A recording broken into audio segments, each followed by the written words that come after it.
रमेश एक गरीब मजदूर था जो जैसे तैसे अपना गुजारा कर रहा था।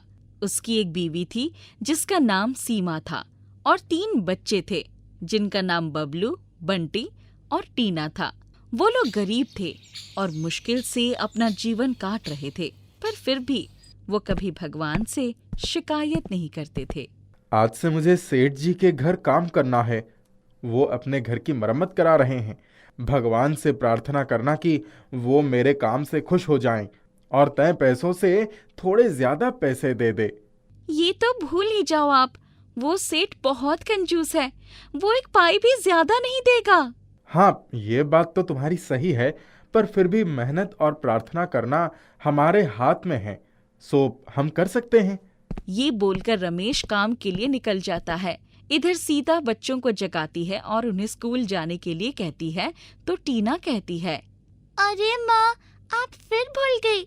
हमारी समर वेकेशन यानी गर्मी की छुट्टियाँ चालू हो गई है। अब हमें 1 महीने तक स्कूल नहीं जाना है। हाँ माँ, दीदी सही कह रही है। अब गर्मी की छुट्टियां हैं। मतलब अब तुम तीनों पूरे पूरे दिन मेरा दिमाग खाया करोगे। हाँ हाँ, क्यों नहीं। उधर रमेश सेठ के घर काम कर रहा होता है। क्या बात है रमेश, बड़े हल्के हाथ से काम कर रहा है। तुझसे नहीं हो रहा है तो बता दे, मैं किसी और को बुला लूंगा। नहीं नहीं सेठ जी, ऐसा बिल्कुल ना कहें, मैं कर रहा हूँ। रमेश मेहनत से काम करता है, पर सेठ को उसका काम पसंद नहीं आता, क्योंकि वो एक लालची इंसान था जो चाहता था कि एक इंसान के दाम में 2 लोग काम कर ले। वो रमेश से कहता है, देख भाई रमेश, तू बड़ा ढाली काम कर रहा है। कल से तू अपने साथ किसी और को लेकर आना ताकि काम जल्दी हो सके, समझा?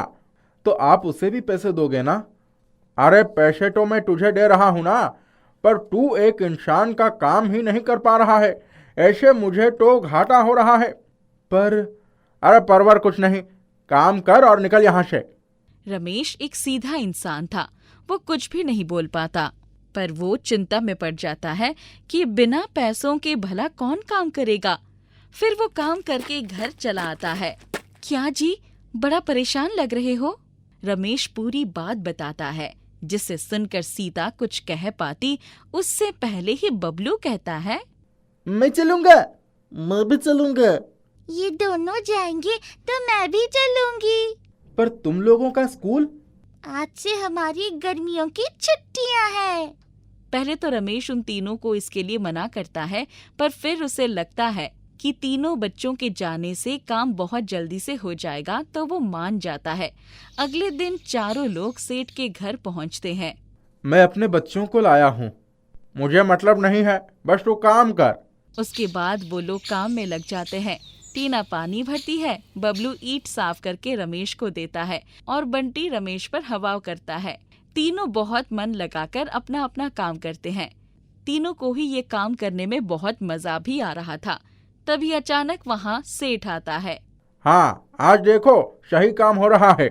सेठ, खाने का समय हो गया है, हम लोग खाना खा लें? हाँ हाँ, खा लो। उसके बाद रमेश टिफिन उठाता है और चारों लोग खाना खाने बैठ जाते हैं। खाना खाकर बंटी हाथ धोने के लिए सेठ के बरामदे की तरफ चला जाता है, जहाँ एक झूला लगा हुआ होता है। उसे देखकर बच्चे का मन लालसा से भर जाता है और वो उस पर बैठकर झूलने लगता है। अरे ये झूला तो बहुत ही अच्छा है। तभी वहाँ टीना और बबलू भी आ जाते हैं और वो भी उस झूले पर झूलने लगते हैं। अरे ये झूला तो बहुत अच्छा है। हाँ, इस पर तो कितना मजा आ रहा है। वो लोग मजे से झूला झूल रहे होते हैं, तभी वहाँ सेठ आ जाता है और वो ये देखकर बहुत गुस्सा हो जाता है। अरे तुम लोगों की हिम्मत कैसे हुई मेरे झूले पर बैठने के? वो सेठ जी, हम तो बस। चुप, निकल जा यहाँ से। सेठ तीनों को बाहर लाता है। क्या हो गया सेठ जी?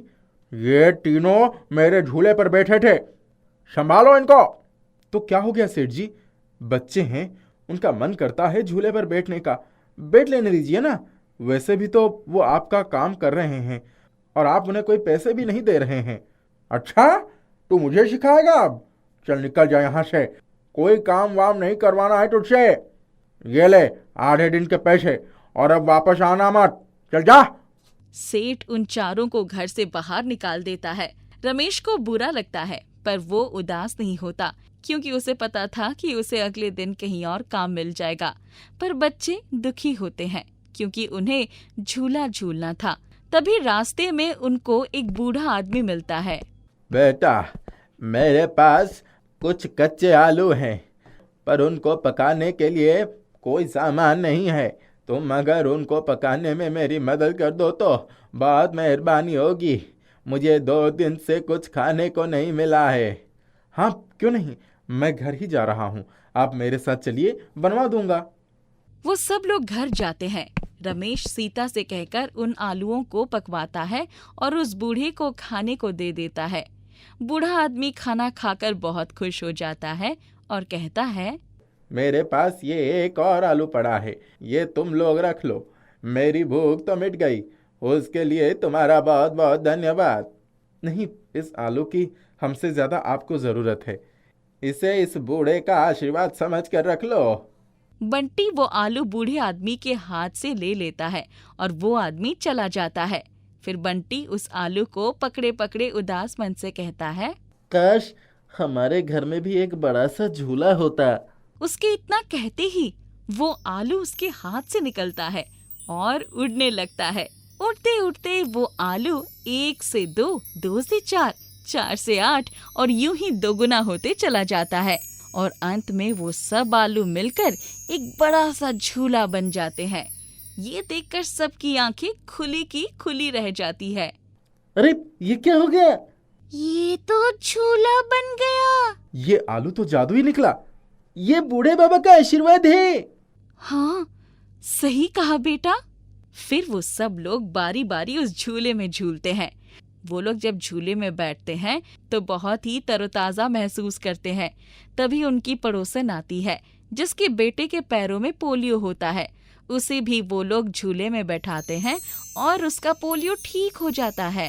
अरे ये झूला तो जादुई है, इसने मेरे बच्चे का पोलियो ठीक कर दिया। ये बात पूरे गांव में फैल जाती है कि रमेश के घर में आलू का झूला है, जो कि लोगों के दर्द को दूर करता है। बस फिर क्या था, पूरे गांव से लोग उसके घर आने लगते हैं और अपनी बीमारियां ठीक करने लगते हैं। उन्हीं लोगों के बीच में एक दिन सेठ भी आता है। आइए सेठ जी, बैठिए। सेठ उस झूले पर बैठता है और उसके जोड़ों का दर्द गायब हो जाता है और वो बिल्कुल जवान महसूस करता है। मुझे माफ कर दो रमेश, मैंने तुम्हारे बच्चों को अपने झूले पर नहीं बैठने दिया, पर फिर भी तुमने मेरी मदद की। ये तो मेरा फर्ज है। बुराई का बदला बुराई से देने से कुछ अच्छा नहीं होता। अब उस पूरे गांव में सब लोग स्वस्थ हो गए थे और एक अच्छा जीवन गुजार रहे थे। इधर रमेश भी अपने बच्ची और पत्नी के साथ उस आलू झूले पर खूब झूला करता था और खुश रहता था। मीरापुर गांव में रहने वाला मोहन बहुत ही शरारती, जिद्दी और कामचोर लड़का था। उसके पिताजी गांव के बाजार में जलेबी की दुकान लगाते थे और उनकी जलेबियां पूरे गांव में बहुत मशहूर थी। मोहन अपने पिताजी की कोई मदद नहीं करता और हमेशा आवारा लड़कों की तरह गांव में घूमता रहता। अरे नालायक, कभी कुछ काम भी कर लिया कर, जब देखो आवारा घूमता रहता है। बेटा, जब तक मेरी उम्र हो चली है, जिंदगी का कुछ भरोसा नहीं, तो कुछ काम काज करना शुरू कर दे, नहीं तो मेरे बाद तेरा क्या होगा भगवान जाने। क्या पिताजी, जब देखो एक ही बात बोलते रहते हो। अभी तो मेरा आराम करने का समय है, जब समय आएगा कामकाज भी कर लूंगा। तुझे कितनी बार कहा है मेरे काम में सहयोग किया कर, जिससे तू भी कुछ सीख जाएगा, लेकिन तुझे तो कुछ समझ में नहीं आती। अरे ये जलेबी वलेबी बनाना मेरे बस की बात नहीं है, मैं तो कुछ बड़ा काम करूंगा। ना जाने कब अकल आएगी इसे, कब समझेगा ये। एक दिन मोहन के पिताजी का स्वर्गवास हो जाता है। उनके जाने के बाद घर की जिम्मेदारी मोहन पर आ जाती है। बेटा, जब तक तेरे पिताजी थे, हम सबका पालन पोषण करते थे। उनके जाने के बाद अब ये जिम्मेदारी तुम पर आ गई है। अब तुम्हें ही कुछ काम धंधा करना होगा। माँ, पिताजी ने मुझे बहुत समझाने की कोशिश की थी, लेकिन मैंने उनकी एक ना सुनी। लेकिन अब आप चिंता मत कीजिए, मैं अपने परिवार की जिम्मेदारी उठाऊंगा। मोहन काम की तलाश में निकलता है, लेकिन उसे कहीं कुछ काम नहीं मिलता, क्योंकि उसे कोई काम नहीं आता था तो किसी ने भी उसे अपने पास काम पर नहीं रखा। दर दर भटकता मोहन गांव के बाहर जाने वाले रास्ते पर पहुंच जाता है। वो बहुत परेशान होता है। उसे बहुत भूख लग रही थी, लेकिन उसके पास खाने के लिए पैसे भी नहीं थे। वो एक बड़े से पेड़ के नीचे बैठ जाता है और अपने पिताजी की कही बातें याद कर रोने लगता है। पिताजी, आप कितना सही कहते थे, लेकिन मैंने आपकी बात कभी नहीं मानी।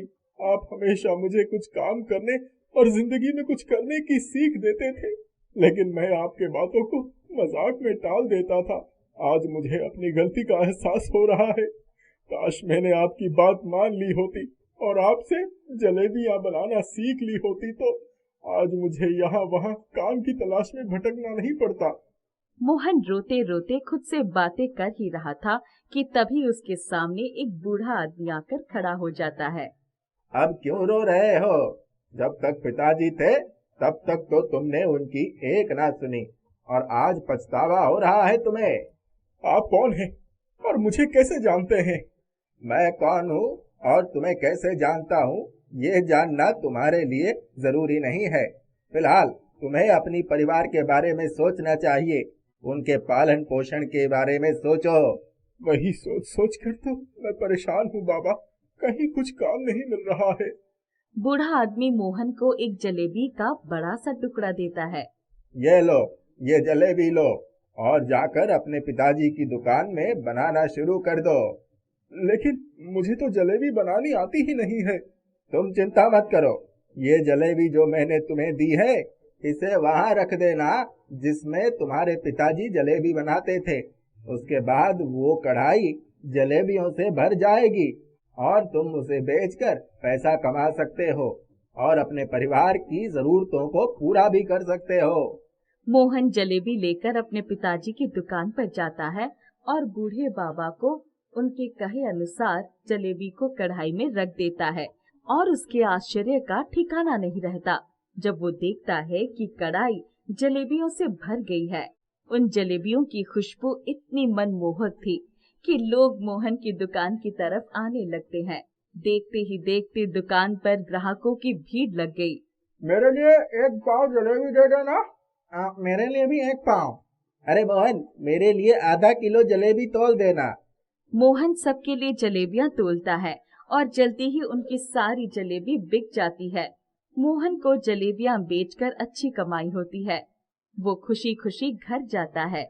माँ, देखो, यदि आज पिताजी होते तो कितना खुश होते। मैंने अपनी मेहनत से ये पैसे कमाए हैं। ये तो बहुत अच्छी बात है बेटा कि तुझे काम मिल गया और तू अपने परिवार को अच्छे से संभालने लायक हो गया।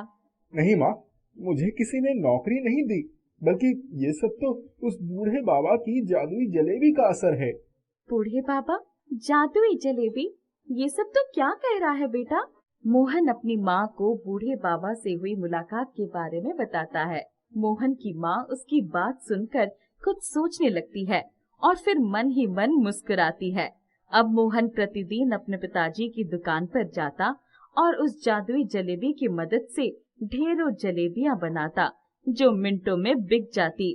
एक दिन मोहन की दुकान पर एक भिखारी आता है। बहुत भूख लगी है बेटा, कुछ खाने को दे दो। मोहन अपनी दुकान से 2 जलेबियां उस भिखारी को दे देता है। भिखारी मोहन की दुकान के अंदर बहुत ध्यान से देख रहा था, जैसे कुछ ढूंढ रहा हो। असल में वो भिखारी दूसरे गांव में रहने वाला चंदू हलवाई था, जो मोहन की जलेबियों की तारीफ सुनकर भेस बदलकर उसकी जलेबियों की विधि चुराने आया था। ये जलेबियां तो वाकई बहुत स्वादिष्ट है। मुझे छुपकर उसकी जलेबियों की विधि को देखना होगा ताकि अपने गांव जाकर मैं भी इसी तरह पैसे कमा सकूं। चंदू मोहन की नजर बचाकर दुकान के अंदर छुप जाता है। मोहन अपनी जादुई जलेबी निकालता है और उसे कढ़ाई में डालता है और देखते ही देखते कढ़ाई जलेबियों से भर जाती है। चंदू ये सब छुपकर देख लेता है। अच्छा, तो ये बात है, ये सब इस जादुई जलेबी का कमाल है। मुझे ये जादुई जलेबी चुरानी होगी। रात को जब मोहन जलेबियां बेचकर दुकान बंद करके घर चला जाता है तो चंदू चुपचाप वहां आता है और वो जादुई जलेबी ढूंढने लगता है। वो जादुई जलेबी को दुकान के कोने कोने में ढूंढता है, लेकिन उसे वो जलेबी कहीं नहीं मिलती। आखिर इस मोहन के बच्चे ने जलेबी कहाँ रखी है? कब से ढूंढ रहा हूँ। दिन में जब उसकी दुकान में देखा था तब तो वो यही पड़ी थी, लेकिन अब कहाँ चली गई? तभी उसे दुकान में एक आवाज आती है, वो जलेबी तुम्हें कभी नहीं मिलेगी। अरे कौन है? कौन है यहाँ? हिम्मत है तो सामने आओ। तभी उसके सामने वो बूढ़े बाबा आ जाते हैं। चंदू उन्हें देखकर बुरी तरह से डर जाता है। कौन हो तुम और यहाँ कैसे आए? मैं इस दुकान का मालिक हूँ, ये मेरी दुकान है और वो जलेबी भी मेरी है। तुम्हारी दुकान? झूठ मत बोलो तुम, ये दुकान तो मोहन की है। तुम कौन हो? मैं मोहन का पिता हूँ। मैंने अपने बेटे को कितना समझाया कि वो मेरे साथ काम करे और कुछ सीखे, लेकिन उसने मेरी एक ना सुनी और मेरी मृत्यु के बाद जब उसे कोई काम धंधा नहीं मिला तो मुझे उसकी मदद के लिए आना ही पड़ा। क्या मृत्यु हो चुकी है? मतलब तुम एक भूत हो? भूत भूत भागो, बचाओ। चंदू वहां से भाग जाता है और फिर कभी वापस नहीं आता। मोहन अपनी जादुई जलेबी के जादू से खूब जलेबियां बनाता और बेचता। जल्दी ही उसके और उसके परिवार के दिन बदल गए और उसका जीवन खुशियों से भर गया। तुलसीपुर गांव में चंदू नाम का एक आदमी नमकीन बनाकर बेचने का काम करता था। उसकी नमकीन केवल तुलसीपुर में ही नहीं बल्कि आसपास के गांव में भी बहुत प्रसिद्ध थी, क्योंकि वो बहुत ही स्वादिष्ट नमकीन बनाता था। नमकीन ले लो, नमकीन ताजी ताजी बढ़िया बढ़िया नमकीन ले लो, नमकीन। अरे भाई, जरा पाव भर नमकीन पैक कर देना। जी अभी कर देता हूँ। एक दिन एक आदमी कहीं दूसरे गांव से आता है चंदू से मिलने। क्या तुम्हारा नाम चंदू है? जी कहिए साहब, मैं ही चंदू हूँ। चंदू, मैं शांतिपुर गांव से आया हूँ। हमारे गांव में तुम्हारी नमकीन बहुत प्रसिद्ध है। कुछ दिन बाद हमारे गांव में एक उत्सव है और हमारे गांव के मुखिया जी चाहते हैं कि उस उत्सव में तुम्हारे हाथ की नमकीन बांटी जाए। क्या तुम उसके लिए 20 किलो नमकीन बनाकर ला सकते हो? क्यों नहीं साहब, मैं आपके कहे अनुसार उत्सव से एक दिन पहले 20 किलो नमकीन लेके पहुंच जाऊंगा। आदमी चंदू को कुछ धनराशि देके वहां से चला जाता है। चंदू खुशी खुशी पैसे लेके घर जाता है और उत्सव के लिए नमकीन बनाने की तैयारी करने लगता है। उत्सव से एक दिन पहले चंदू नमकीन को बड़े से बैग में पैक करके शांतिपुर गांव की ओर निकल पड़ता है। शांतिपुर गांव बहुत दूर था, तो चंदू जंगल के रास्ते जाने की सोचता है, क्योंकि जंगल का रास्ता छोटा था। चंदू जंगल से गुजर रहा होता है कि तभी उसे किसी के चिल्लाने की आवाज आती है। बचाओ! अरे कोई यहाँ है, बचाओ मुझे! चंदू आवाज की तरफ दौड़ता है और देखता है एक बड़ा सा भेड़िया एक साधु पर झपट रहा था। साधु बहुत घायल अवस्था में था। चंदू पास बड़ा बड़ा सा पत्थर उठाकर भेड़िए पर फेंकता है, जिससे भेड़िया घायल हो जाता है और वहां से चला जाता है। धन्यवाद बेटा, तुमने मेरी जान बचाई, लेकिन तुम इतने सुनसान जंगल में क्या कर रहे हो? जी मेरा नाम चंदू है और मैं शांतिपुर गांव में ये नमकीन देने जा रहा हूँ। मैं नमकीन बनाकर बेचता हूँ, जिससे मेरी अच्छी आमदनी होती है। आज मुझे शांतिपुर गांव में ये नमकीन देने जाना है, क्योंकि कल वहाँ एक उत्सव है जिसमें मेरी बनाई नमकीन बांटी जाएगी। बहुत खूब। अभी साधु और चंदू बातें कर ही रहे थे कि वो भेड़िया अचानक से वापस आ जाता है और चंदू पर झपट पड़ता है। चंदू कुछ समझ पाता इससे पहले ही भेड़िया चंदू का बैग अपने दांतों में दबाकर खींच लेता है। चंदू भेड़िए से बैग वापस लेने की कोशिश करता है और इसी छीना झपटी में बैग फट जाता है और सारी नमकीन मिट्टी में बिखर जाती है। भेड़िया फिर भाग जाता है, लेकिन चंदू अपनी नमकीन को बिखरा हुआ देखकर रोने लगता है। सत्यानाश जाए उस भेड़िए का, मेरा इतना नुकसान कर दिया। उठो बेटा, रो मत, मैं तुम्हारी मदद करूंगा। महात्मा जी, मेरी सारी मेहनत मिट्टी में मिल गई। अब इतनी जल्दी इतनी सारी नमकीन कैसे बनेगी? ये लो बेटा, ये नमकीन रख लो, तुम्हारे काम आएगी। महात्मा जी, मुझे 20 किलो नमकीन चाहिए और ये तो केवल 1 किलो है। चिंता ना करो बेटा, तुम शांतिपुर के लिए निकल जाओ। जब तक वहां पहुंचोगे तुम्हें 20 किलो नमकीन ही मिलेगी। चंदू को कुछ समझ नहीं आता, लेकिन वो नमकीन लेके चल पड़ता है। चलते चलते चंदू थक जाता है, तो वो कुछ देर आराम करने के लिए एक पेड़ के नीचे बैठ जाता है।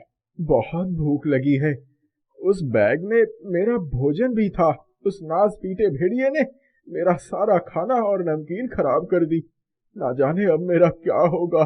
चंदू अभी भोजन का नाम लेता ही है कि उसके सामने ढेर सारा भोजन आ जाता है। उसे कुछ समझ नहीं आता कि ये कैसे हुआ, लेकिन उसे बहुत भूख लगी थी, तो वो भोजन पर टूट पड़ता है और सारा भोजन समाप्त कर देता है। तभी उसे नींद आने लगती है। अरे, इतना स्वादिष्ट भोजन खाकर तो नींद आने लगी है।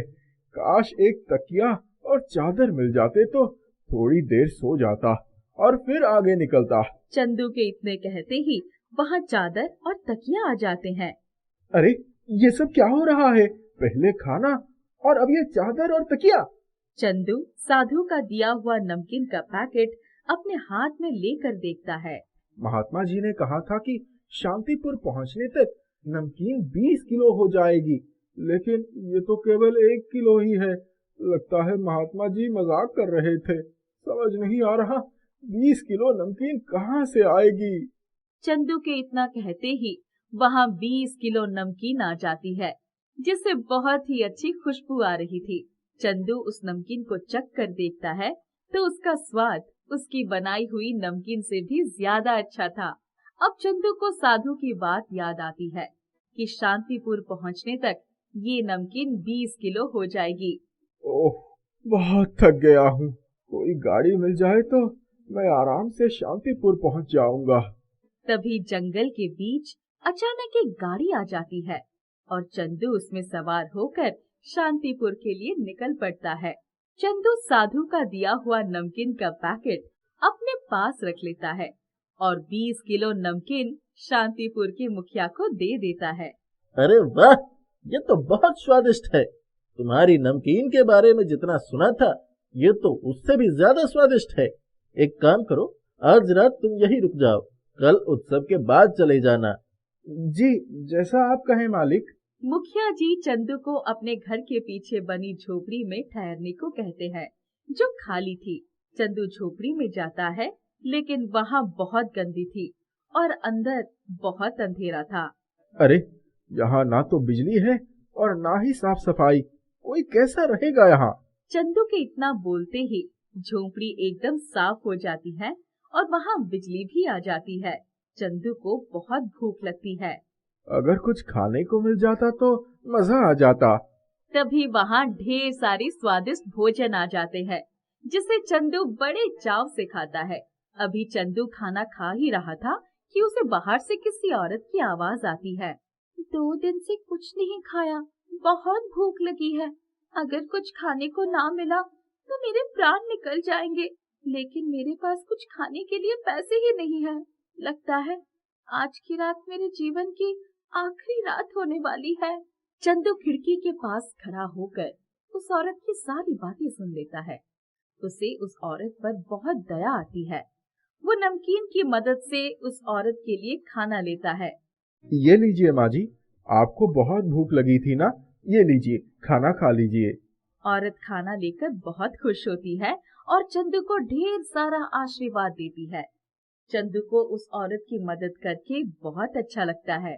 उस बूढ़ी माँ जी की मदद करके दिल को बहुत सुकून मिल रहा है। उस साधु ने नमकीन देकर मेरी मदद की और अब मेरा कर्ज है कि मैं इसी तरह दूसरों की मदद करूं, जिससे मुझे भी खुशी मिलेगी और लोगों की जरूरतें भी पूरी होंगी। मैं अब से इस नमकीन की सहायता से केवल अपनी ही नहीं बल्कि लोगों की जरूरतें भी पूरी करूंगा। ऐसा कहकर चंदू चैन की नींद सोता है और बाहर खड़ी वो बूढ़ी औरत जो असल में वो साधु था जिसने चंदू को वो नमकीन दी थी, बहुत खुश होता है कि उसने जादुई नमकीन एक सही व्यक्ति के हाथ में दी है।